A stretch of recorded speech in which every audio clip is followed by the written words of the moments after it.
আমারে দিয়া আর টাকা পয়সা জমানো সম্ভব না, না। কারণ আমি চাই একরকম, আমার মনটা কয় আর একরকম। যখনই কয়টা টাকা জমাই, মনটা কয় তোর তো খিদা লাগছে, খাইতি না?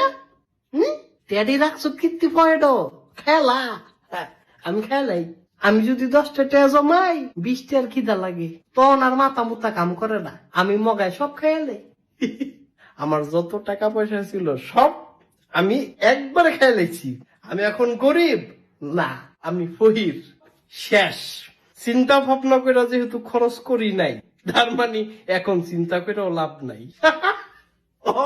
ওয়াও, খেয়ালেছি সব। টাকা পয়সা যা ছিল খেয়ালেছি। মানি বেগে টেয়া নাই। আমার মনের আমি কষ্ট দিতারি না। হম, আমি নিজের দরকার পড়লে কষ্ট দিব। ওই মনটায় কয় যে তোর তো খিদা লাগছে,